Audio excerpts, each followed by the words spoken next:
Good morning friend, welcome to my channel. বন্ধুরা, তোমরা কেমন আছো? সবাই ভালো আছো? তো বন্ধুরা, আমিও ভালো আছি। এই ঘুম থেকে উঠে গেলাম, এবার বাড়ির সব কিছু কাজকর্ম এবার আমাকে সেরে নিতে হবে। আর তোমরা আমার সঙ্গে থাকো, পাশে থাকো, দেখতে থাকো। বন্ধুরা, আজ আমাদের এখানে আবার বৃষ্টি শুরু হয়ে গেছে। তো তোমাদেরকে দেখাচ্ছি আমাদের কীভাবে বৃষ্টি হচ্ছে। তেমন বেশি নয়, মনে হয় নিম্নচাপ হয়েছে। দেখো বন্ধুরা, আবার সেইভাবে নিম্নচাপ শুরু হয়ে গেছে। দেখছো কি অবস্থা। ভোরবেলা থেকেই এইভাবে বৃষ্টি শুরু হয়ে গেছে। তো এবার বলো বন্ধু, এবার কি করে বাইরে যাব, কাজকর্ম করবো, কিছুই তো বুঝতেই পারছি না। তো ঠিক আছে, চলো আমি আমার কাজগুলো সেরে নিই। আর তো তোমরা আমার সঙ্গেই থাকো।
বন্ধুরা, আজকে তো বাবা মা কেউ ঘরে নেই, তো ওরা গেছে কলকাতায়।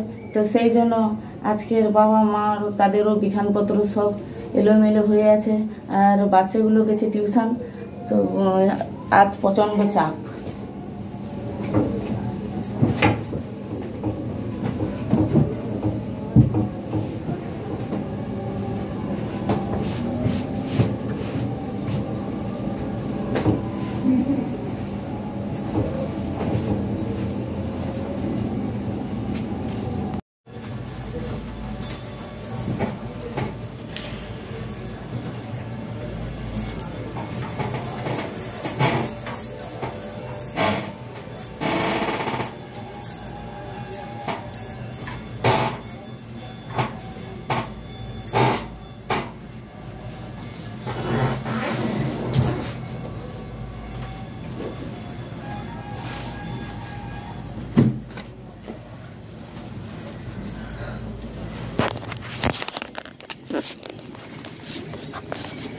তো এই ঘরে সব মশারি পত্র ঘুমিয়েছিল, সব সব তোলা হয়ে গেছে।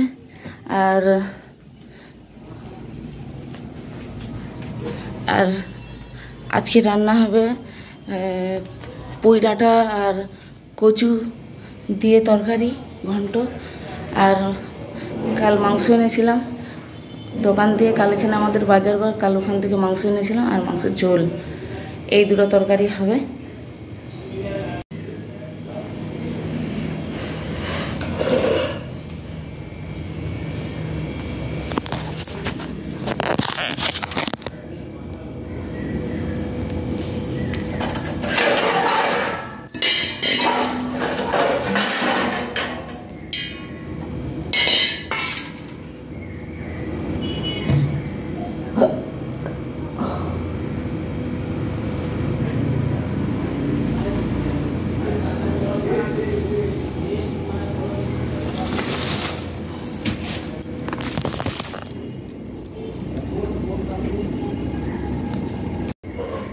তো বন্ধুরা, সব সবজি টবজিগুলো কেটে নেব ঝটপট করে।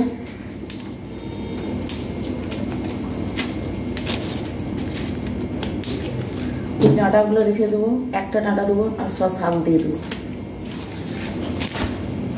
দিয়ে হবে ঘন্ট।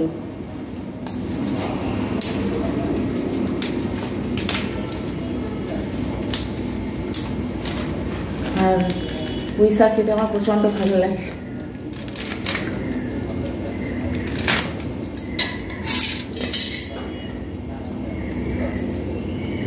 তোমরাও বলবে তোমাদের কার কার ভালো লাগে পুঁই শাক খেতে।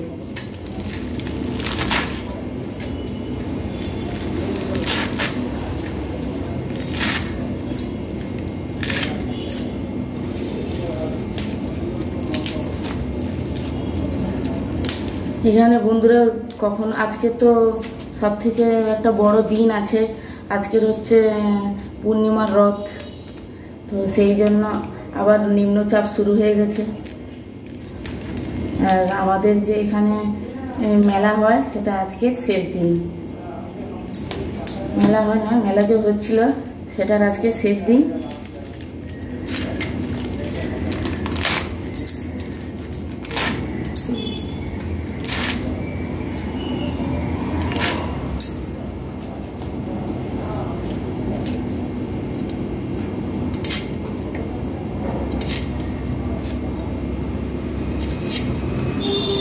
সবাই পুঁই খাঁড়া আর সবাই পুঁই ডাঁটা আর বৈতাল লাউয়ের তরকারি খুব ভালো খেতে, কিন্তু আপনারা একদিন ট্রাই করে দেখবেন, কচু আর পুঁই খাঁড়া দিয়ে তরকারি খুব টেস্টি লাগে।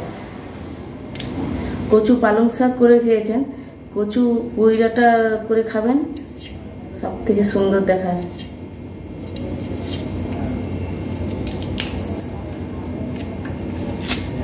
এটা বেশিরভাগ আমার দেশের বাড়ি 24 পরগনা।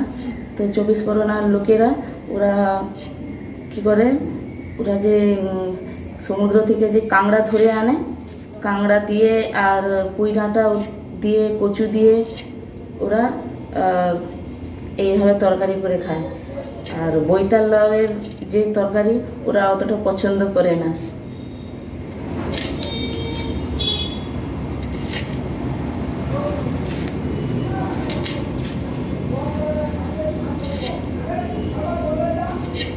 তো বন্ধুরা আমি একটা একটা করে সব সবজি কুটে নিই আর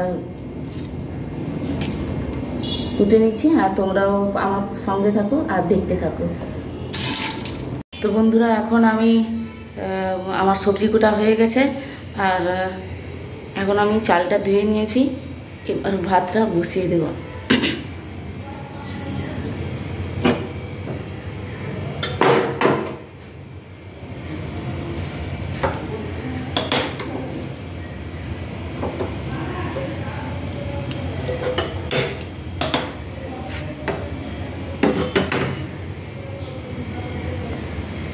কিন্তু বন্ধুরা একটা অসুবিধা হয়ে গেছে, তরকারি রান্না করবো কিন্তু রসুন নাই, তো আমাকে আবার দোকানে যেতে হবে রসুন আনার জন্য, নাহলে আমি তরকারি করতে পারবো না।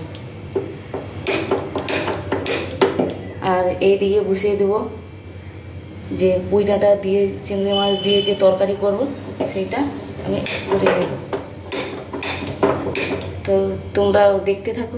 তো বন্ধুরা আমি আমার কড়া গরম হয়ে গেছে, এবার আমি কচু আর পুঁই শাকের ঘন্টটা কীভাবে করি তোমাদেরকে দেখাচ্ছি। প্রথমে একটু তেল নিয়ে নিলাম,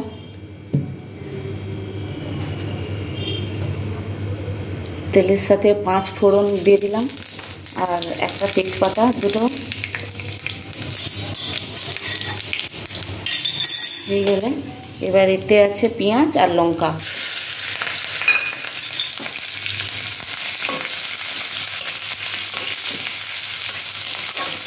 এটাকে আমি ভেজে নেব,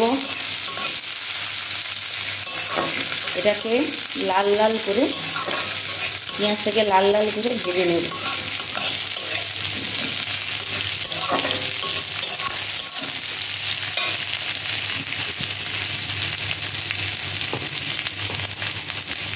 এর সাথে আমি একটুখানি চিংড়ি মাছ ছড়িয়ে দিলাম কিন্তু স্বাদের জন্য।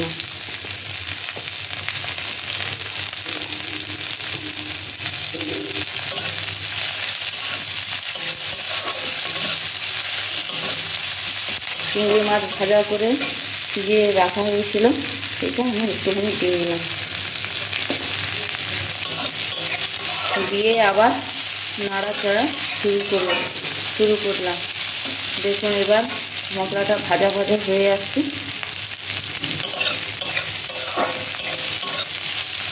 মশলাটা এবার ভাজা ভাজা হয়ে আসছে দেখুন। তো এদিকে আমার ডুমো ডুমো করে বড় বড় করে আলু কাটা হয়ে গেছে। আর এটা হচ্ছে কচু আর পুঁই শাক। এবার তরকারির মধ্যে পুঁই শাক আর কচুটা দিয়ে দিলাম।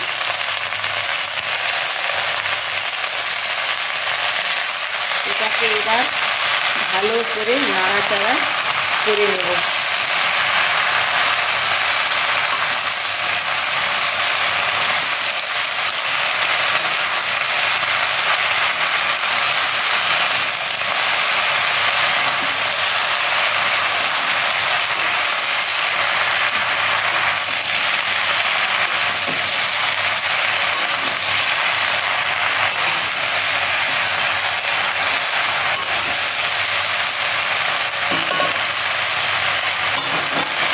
এইভাবে করে এর মধ্যে ঢাকনা দিয়ে দেব। তো বন্ধুরা ওই পুঁই শাকের উপরে ঢাকনাটা দিয়ে দিয়েছি।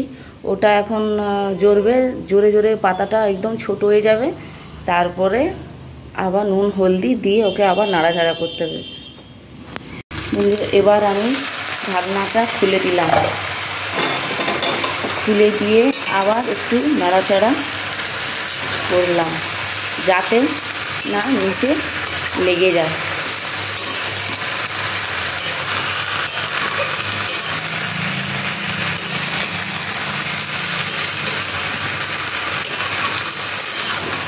এইভাবে করে নাড়াচাড়া করে নিতে হবে।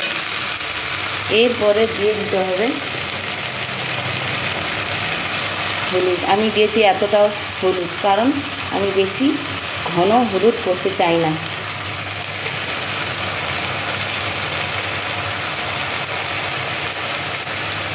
আর সামান্য একটুখানি মরিচ গুঁড়া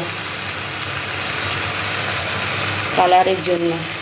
এটা দিয়ে এবার নাড়াচাড়া করে নিলাম।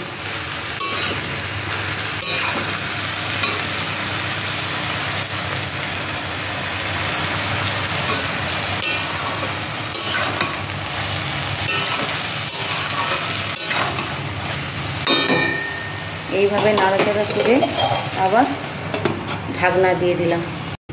এবার আবার ঢাকনাটা খুলে দিলাম, দিয়ে আবার নাড়াচাড়া শুরু করলাম। হলুদের পরিমাণ কম থাকার জন্য তরকারির কালারটা একটু সাদা সাদা লাগছে। কিন্তু বন্ধুরা আমি হলুদের পরিমাণটা একটু কম দিয়েছি। আমার হলুদ বেশি, হলুদের রঙটা অতটা ভালো লাগে না তরকারির মধ্যে।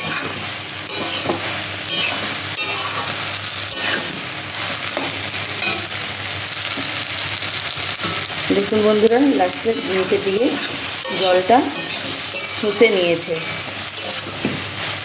দিয়ে এইভাবে ছোট হয়ে গেছে।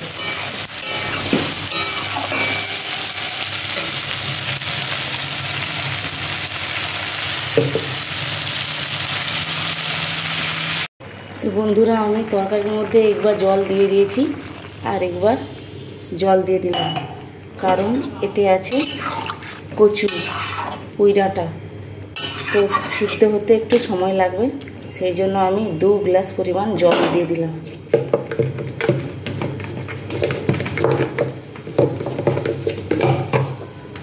আর ওইদিকে আমার ভাতটাও ফুটে গেছে দেখুন।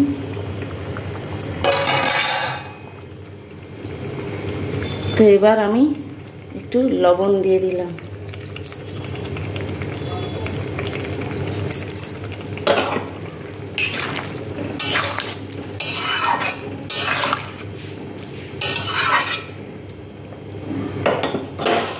দিয়ে আবার ঢাকা দিয়ে দিলাম আর আঁচের পরিমাণটা একটু মিডিয়াম করে দিলাম।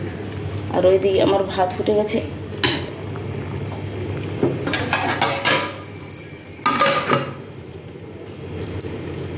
এইভাবে যদি ভাত ঢেকে ঢেকে করা হয় তাহলে গ্যাসের খরচাটা একটু। তো বন্ধুরা ঘন্টটা এই এখন এতটা হয়ে আসছে। এইবার ঠিক নামানোর আর একটু জল মরে গেলে আমি নামিয়ে নেব। এই নামানোর আগে একটুখানি আমি জিরা গুঁড়া দিয়ে দিচ্ছি।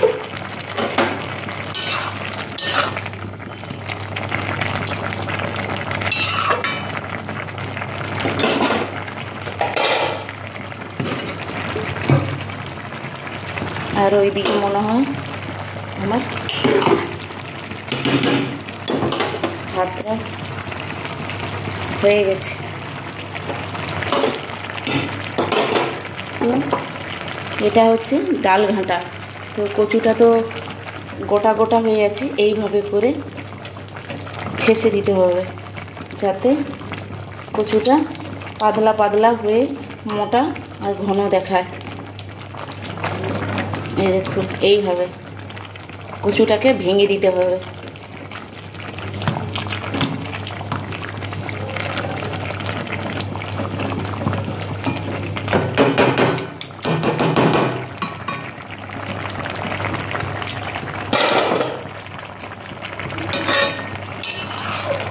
এইভাবে করে ঘেঁটে নিতে হবে, তাহলে দেখবে পাতলা পাতলা মোটা মোটা হয়ে যাবে।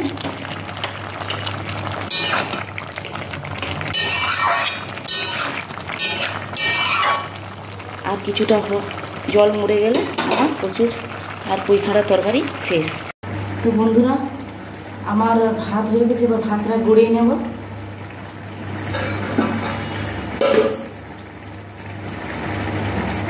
তো আমি ভাতের ফ্যানটা গড়িয়ে নেব।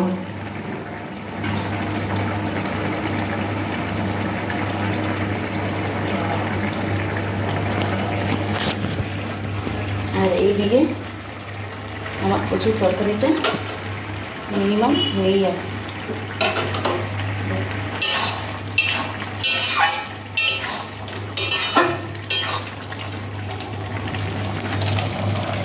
তো কচুর তরকারিটা তো হয়ে আসছে, এবার এটাকে নামিয়ে দিয়ে মাংস তরকারিটা করে ফেলবো। আর আপনারা তো মাংস তরকারি সবাই জানে বাড়িতে করতে, তবুও আপনাদেরকে দেখাচ্ছি। তো আমার কাছে রসুন ছিল না, আমি দোকানে গিয়ে রসুন আর একটা কফির পাতা এনেছি। তো এখানে আমার রসুন আদা ছাড়ানো হয়ে আছে, আর এখানে পেঁয়াজগুলো কুচানো হয়ে আছে। তো আমার রসুন আদা পেস্টটা আমি করে নেব, তারপরে তোমাদেরকে দেখাচ্ছি মাংসের তরকারি। এখন বন্ধুরা আমার কচু আর পুঁইখাড়া তরকারি দেখেছেন।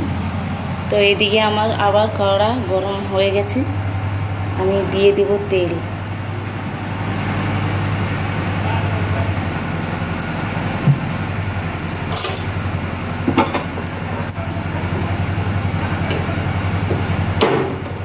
আজকের আর আলু যে কাটা হয়ে আছে, এই আলুটাকে আমি আজ ভাজবো না।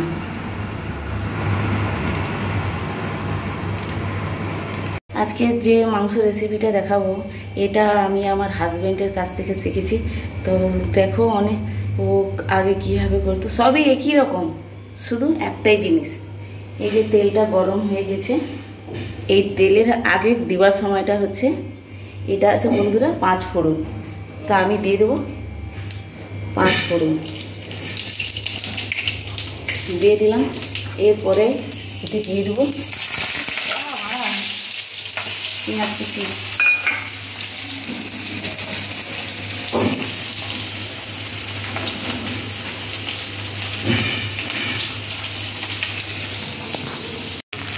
তো মাংস তরকারির তেল আর 5 ফোড়ন আর পেঁয়াজ কুচি দিয়ে এটাকে যতক্ষণ না পেঁয়াজটা লাল লাল হয় ততক্ষণ আমি ভাজতে থাকবো।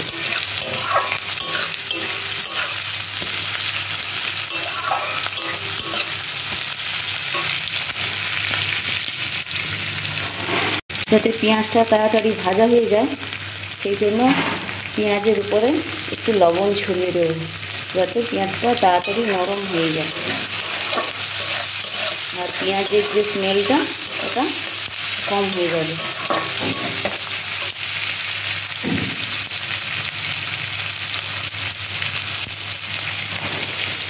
আমি আগে আর একটু তেল দিয়ে দিই,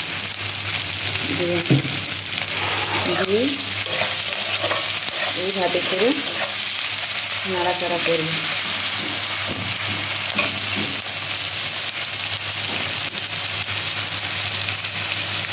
দেখুন বন্ধুরা, আমার পেঁয়াজটা হালকা হালকা ব্রাউন কালার হয়ে গেছে, দেখুন। আর একটু ভাজা হয়ে গেলে এতে একসাথেই আমি আদা রসুন দুটাই দিয়ে দেব।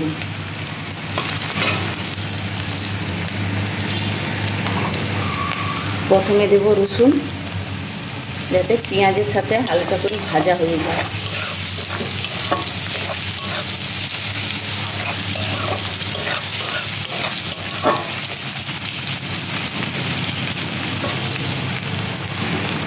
রসুনটা দেওয়ার সঙ্গে সঙ্গে দেখবেন একটা গন্ধ, একটা খুব সুন্দর স্মেল বেরিয়ে আসে।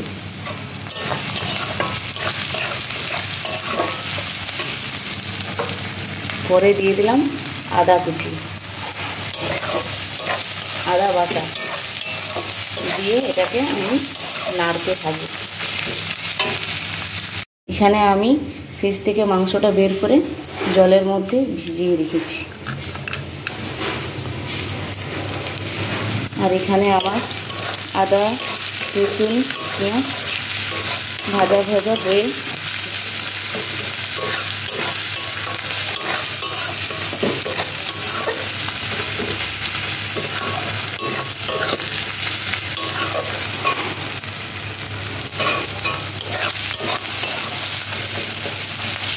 এর সাথে আমি কোনো জল অ্যাড করব না, ভাজা হোক, এটা আর একটু ভাজা হবে।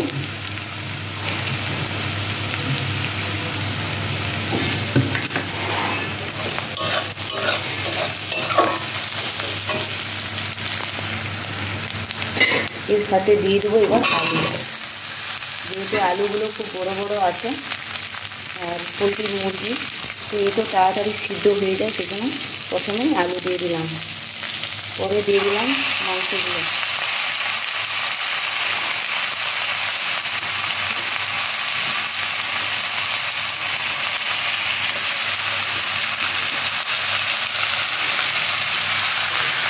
এবার আমি ভালো করে নাড়াচাড়া করে নেব।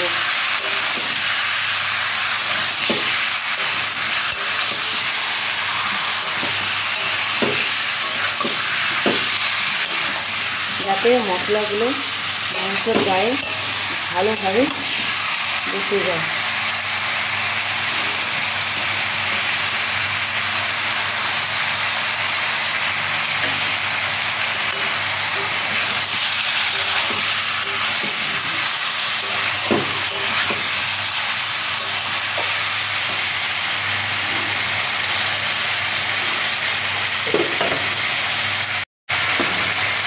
এবার বন্ধুরা আবার একবার ভালো করে নাড়াচাড়া করে নিলাম,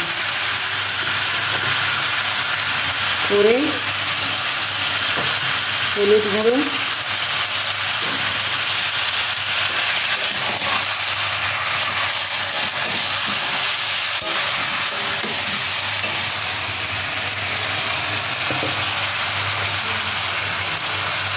আর একটু বেশি করে লঙ্কা গুঁড়ো দিয়ে দিলাম, যাতে একটু ঝাল ঝাল লাগে।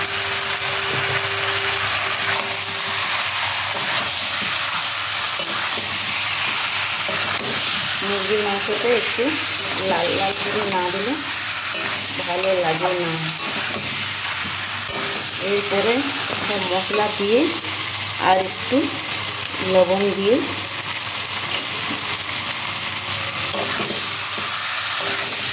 কষাতে থাকবো।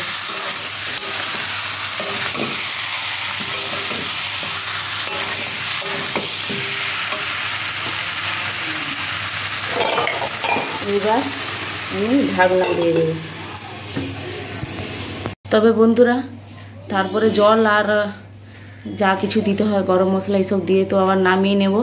তো বন্ধুরা আজকে যদি ভিডিওটি ভালো লাগে তাহলে লাইক করবেন, শেয়ার করবেন, আমাকে এগিয়ে নিয়ে যাওয়ার জন্য চেষ্টা করবেন। আর বন্ধুরা,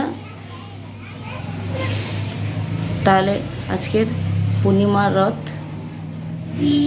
তো আজকের পূর্ণিমা রথের শুভেচ্ছা। তো সবাই মেলা দেখো, ভালো থাকো, আনন্দ করো, ঠিক আছে? টাটা।